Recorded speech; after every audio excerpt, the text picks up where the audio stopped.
آپ میں ہر فرد اپنے علاقے کی ایجوکیشن کی ذمہ داری کو محسوس کرے۔ آج ہمارے ہزاروں بچے تعلیم نہیں حاصل کر رہے ہیں، غربت کی وجہ سے، کسی اور پریشانی کی وجہ سے، یا ماں باپ کی جہالت کی وجہ سے۔ عالم تو یہ ہو گیا ہے بامبے میں مسلم محلوں کا کہ میں اکثر رات کو دیر سے تقریر کر کے آتا ہوں، دیکھتا ہوں لوگ تاش کھیل رہے ہوتے ہیں، پکوڑے پک رہے ہوتے ہیں، لذت کام و دہن کی بات ہو رہی ہوتی ہے۔ صبح تک وہ جب جاگتے ہیں تو بچوں کو اسکول کب بھیجتے ہوں گے، بچوں کی پرورش کیسے کرتے ہوں گے، بچوں پہ محنت کیسے کرتے ہوں گے۔ میں نے تقریریں بھی اس پہ کی ہیں مگر شاید اس کا اثر نہ ہو۔ جب ضمیر ایک خاص راہ پہ لگ جاتا ہے، جب احساس مر جاتا ہے کسی قوم کا، تو پھر وہ قوم کبھی بیدار نہیں ہوتی۔ قوت فکر و عمل پہلے فنا ہوتی ہے، قوت فکر و عمل پہلے فنا ہوتی ہے، تب کسی قوم کی عظمت پر زوال آتا ہے۔ ہماری قوت فکر و عمل فنا ہو چکی ہے۔ آپ مسلم محلوں کے مقابلے میں غیر مسلم محلوں میں چلے جائیے، آپ کو بہت زیادہ واضح فرق نظر آئے گا۔ رات ہوئی، قرآن نے کہا ہے کہ وَجَعَلْنَا اللَّيْلَ لِبَاسًا وَجَعَلْنَا النَّهَارَ مَعَاشًا، ہم نے رات کو لباس اور دن کو معاش کے لیے بنایا ہے۔ یہ رات بھر جاگتے ہیں اور دن بھر سوتے ہیں، یہ کیفیت ہو گئی ہمارے محلوں کی۔ ہمیں انہیں بیدار کرنا ہوگا، آپ کو کرنا ہوگا، انہیں صحیح راہ پہ لگانا ہوگا۔ جو اپنے والدین اپنے بچوں کی تربیت کر سکتے ہیں، پڑھا سکتے ہیں، ان سے کہنا ہوگا کہ آدھا پیٹ کھاؤ مگر بچوں کو تعلیم ضرور دو، توڑ دو یہ ٹی وی، تمام عیاشیاں ختم کر دو، اپنے بچوں کو تعلیم، یہ تمہارا مستقبل ہے۔ یہ بچے اگر تعلیم نہیں حاصل کریں گے تو انتہائی بدترین زندگی گزاریں گے، بدترین غلامی، اکنامکل سلیوری۔ ایسے غلام بنیں گے کہ نہ ان کی عزت محفوظ رہے گی، نہ ان کی آبرو محفوظ رہے گی۔ دنیا کی پسماندہ قوموں کا جائزہ لیجئے، کئی ہزار سال سے جو طبقہ پسماندہ تھا، اس کی عزت تھی کوئی، اس کی کوئی آبرو تھی، اس کا کوئی وقار تھا؟ اور آج وہ طبقہ اٹھ رہا ہے اور اس کی جگہ ہم لے رہے ہیں۔ وہ طبقہ اٹھ رہا ہے، اس کے اندر بیداری پیدا ہو چکی ہے، اس کے وسائل ہیں، اور ہم وہی جگہ لینے جا رہے ہیں۔ اگر یہ خدا نخواستہ وقت آیا تو صدیوں تک نہ ہماری آبرو محفوظ ہوگی، نہ عصمت محفوظ ہوگی، نہ ہم محفوظ ہوں گے۔ ہمیں غلاموں کی طرح سے زندگی گزارنی پڑے گی۔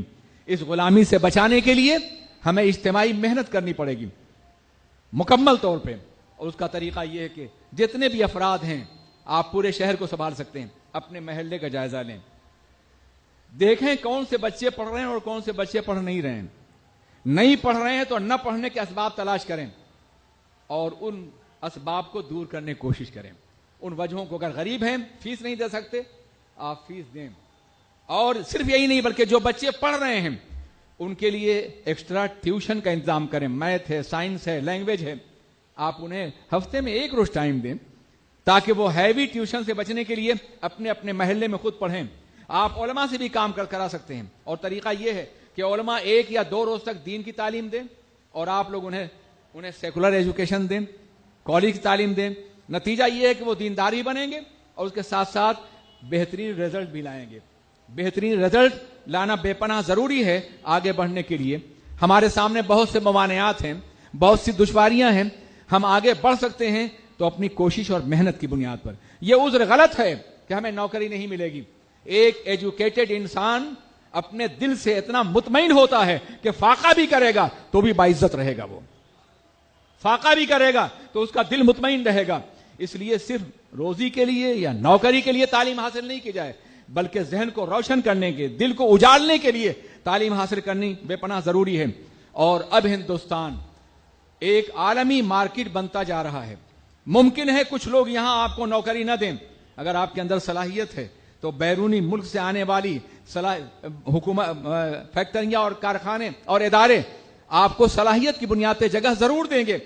حالات بہت بدل رہے ہیں، ان حالات سے فائدہ اٹھایا جائے، اس کو باضابطہ اپنے لیے ایک مستقبل کی روشن راہ تصور کیا جائے۔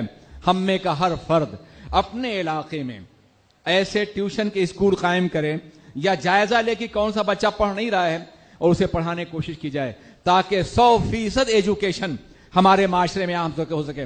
ہماری بچیاں بھی، ہمارے بچے بھی، سب کے سب تعلیم یافتہ ہو جائیں۔ اگر ایسا ہوگا انشاءاللہ تبارک و تعالی تو ہمارا مستقبل روشن ہے۔ ہم صدیوں کی مایوسیوں کو چند سالوں کے اندر دور کر سکتے ہیں اگر ہمارا عزم محکم ہو، ہمارے ارادے مضبوط ہوں، اور اگر ہم دین کے لیے کچھ قربانی، وقت کی قربانی دینے کے لیے تیار ہو جائیں تو یقیناً ہم کامیاب ہو سکتے ہیں۔ کبھی کبھی لوگ سوچتے ہیں یار زوال اتنے قریب آ گیا ہے، اب ہم کیا کر سکیں گے؟ ہمارے اسلام میں یہ پہلی بار ایسا نہیں ہوا ہے۔ 20ویں صدی کے آغاز سے پہلے آپ نے دیکھا ہوگا کہ کوئی بھی مسلم ملک آزاد نہیں تھا سوائے ٹرکی کے، اور جس کے کنٹرول میں حجاز مقدس تھا۔ سارے ممالک کالونیوں میں تبدیل ہو گئے تھے اور بدترین غلامی کو جھیل رہے تھے۔ مغرب کی کالونیاں بنے ہوئے تھے ہمارے ممالک۔ اس زمانے میں علامہ شبلی نے کہا تھا کہ مراکش جا چکا، فارس گیا، اب دیکھنا یہ ہے کہ جیتا ہے یہ ٹرکی کا مریض سخت جاں کب تک۔